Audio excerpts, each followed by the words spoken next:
It's been my goal for years to try out all different kinds of sprayers, and so today is the day that I get to share another paint sprayer with you, the HomeRight Super Finish Max. This HomeRight paint sprayer is one that I've seen a lot of in the furniture painting world, so I was so excited to try it out. By the way, this video will just be about the sprayer itself. I'll be sharing a separate video on the actual dresser makeover later on. So let's dive into it.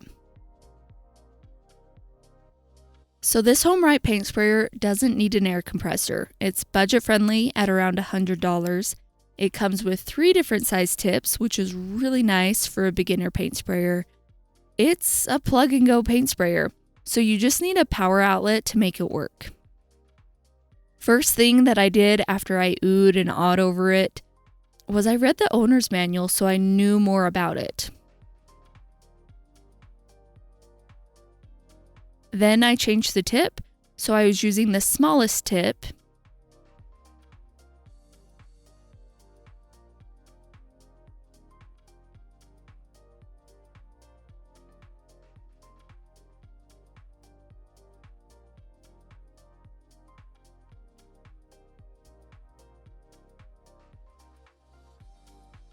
And I put the black, fine air cap on it. I've learned from my high-end paint sprayer that I like to use a smaller tip. And then I filled it up with some water so I could test out the spray. This is something that I think every single newbie should do with their paint sprayer. You can learn so much about it just from spraying water. Then I plugged in its rather short cord. And I messed around with the settings. I changed the dial on the side of the sprayer to make it not spray any water, so all the way down. And then I rotated it upwards to get it to spray more.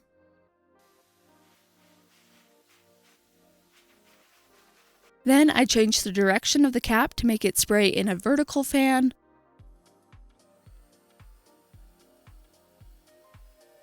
Then again to make it spray in a horizontal fan.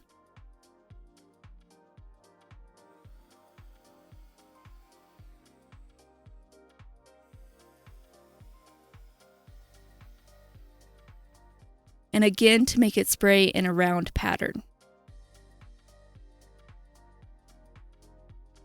Oh man, it is so much fun to just spray water out of a paint sprayer. After I felt comfortable with it, I went inside to add some paint to it. First, I put a filter on the cup so it would filter any debris or dried paint clumps from getting into the paint sprayer. The tiniest little thing can clog the paint sprayer or get into the paint finish, and these filters keep all of those things out of the paint sprayer. So this paint sprayer doesn't come with much information on how to thin paint. The owner's manual basically said to thin it to the paint manufacturer's specs, since all paint is different, but that's not very helpful. So just for fun, I tried to spray some Sherwin-Williams Emerald paint without thinning it out to see how and if it would spray paint that hasn't been thinned out. Guess what? With a 4mm tip, it sprayed it. But can you see how much it splattered everywhere? When it dried, it still had slight texture to it too. And this is a high-end self-leveling paint, so it's going to level out better than most paints anyways. If you don't mind some texture on your furniture, then I don't think that this would bother you at all. So then I added some water to it, since it's a waterborne paint, and I sprayed it again. This time, it didn't splatter near as much, and when it dried, it didn't have any texture in it at all. Then another day, I put some thick, like really thick, chalk paint in it, since chalk paint doesn't have the self-leveling properties and since it's a lot thicker. I'm not going to lie, I was pretty impressed. With a 2mm green tip and the fine air cap, the HomeRight paint sprayer was able to spray thick country chic paint without adding any water to it at all. But it sputtered, stopped spraying for a second, and it splattered a lot. And there was a good amount of texture left in it. Then I thinned it out with about 15% water and sprayed it again. This time it acted more like it did with the not thinned out Sherwin-Williams Emerald paint, but it did stop spraying once while I was trying to spray it. And then I thinned it out to have a run out time of around 40 seconds with my Wagner viscosity cup. And it sprayed like a dream. The spray was very fine and there was absolutely no texture in it at all. Ignore the splatters on the top. Those are from another paint sprayer because I was testing multiple paint sprayers at a time right here. I'll share more about my experiment with thinning paint and comparing 4 different paint sprayers in another video very soon. I learned so much from this experiment and I can't wait to share it with you. Alright, so for this dresser makeover, I ended up using homemade chalk paint with latex water-based paint. So I added a little bit of water to the powder to that.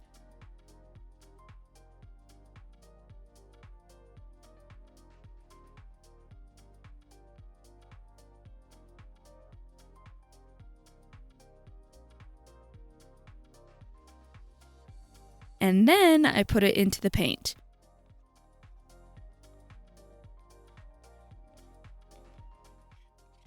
And then, when it came time to really thin the paint, I thinned it out with about 15% water.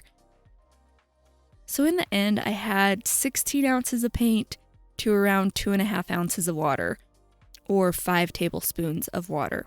Then I mixed it together really well.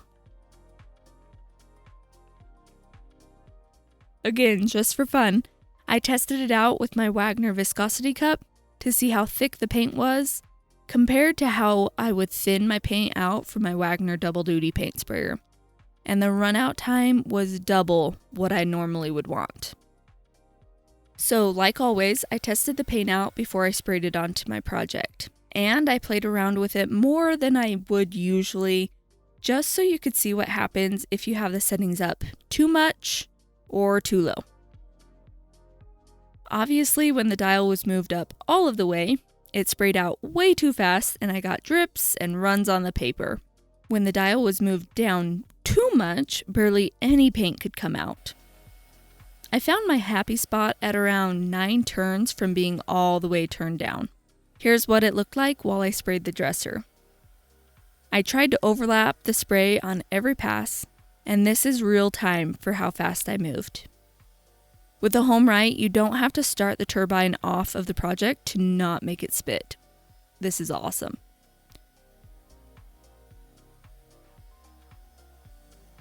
I honestly was really impressed with how well it sprayed the paint. I don't remember seeing any excess spitting, and the finish was very fine. Like, just how I like it.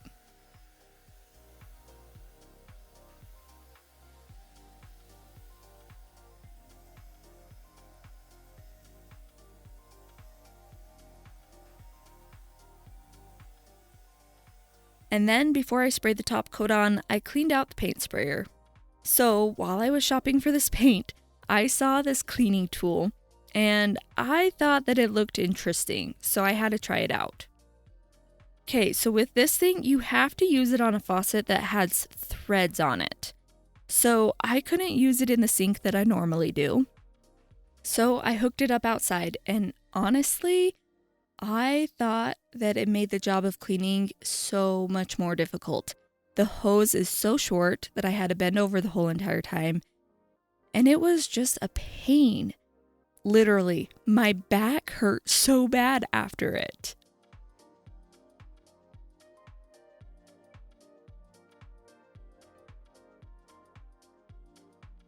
It would have been just so much easier for me to just clean it out at the sink like I typically do. So typically, I would unplug the paint sprayer and then I pull back on the trigger to let it release the paint stuck inside of the paint sprayer.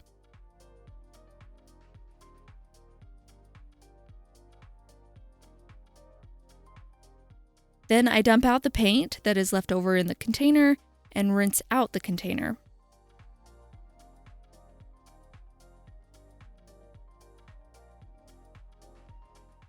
Then I like to rinse off the suction tube and fill the container up with warm soapy water. If you use a product that isn't water-based, you'll need to use the cleaning agent that the paint recommends using. And then I sprayed that warm soapy water into a bucket to get the inside of the paint sprayer cleaned out.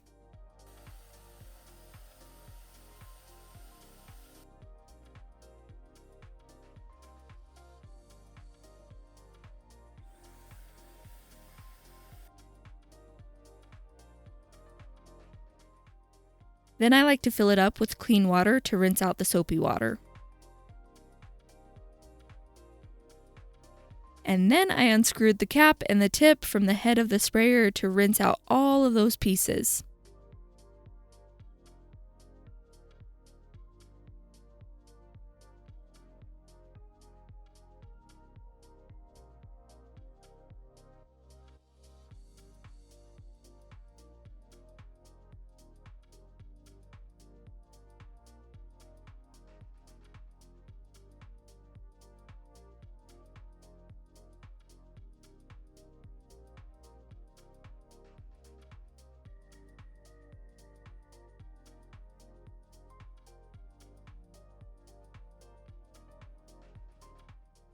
The hardest thing with the HomeRight is cleaning where it attaches to the container.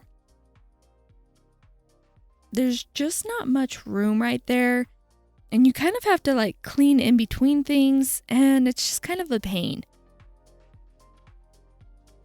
I'm just not used to that with the other paint sprayers. Oh, and the motor doesn't detach from the head of the sprayer, so you have to be careful to not put the sprayer underwater and get the motor wet.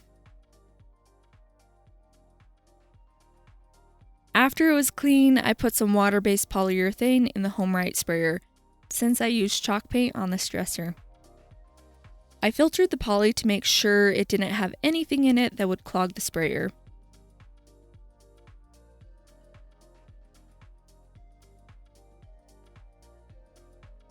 Then I added a little bit of water to it because I like the finish better when it's thinned out a little bit.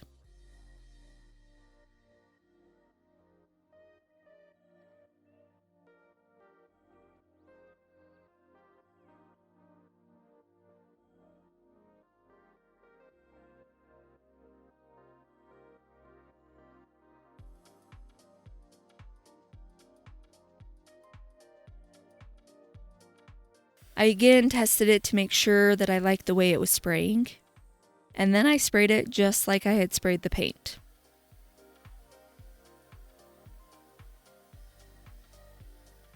Once again, it went on so smooth. No excess splattering at all.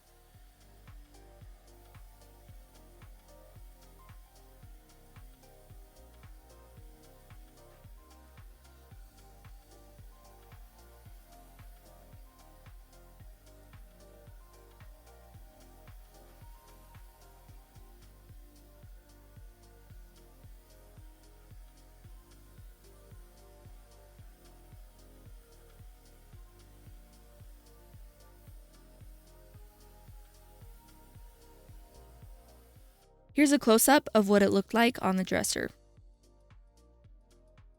Alright, so before I share what the paint looks like dry, please take a second to hit the like and subscribe buttons. It really helps get our videos out to more people, so thank you so much. So here's what the dresser looked like after being painted. I haven't added hardware or staged it yet, but you can see what kind of finish I was able to get from the HomeRight paint sprayer and some homemade chalk paint.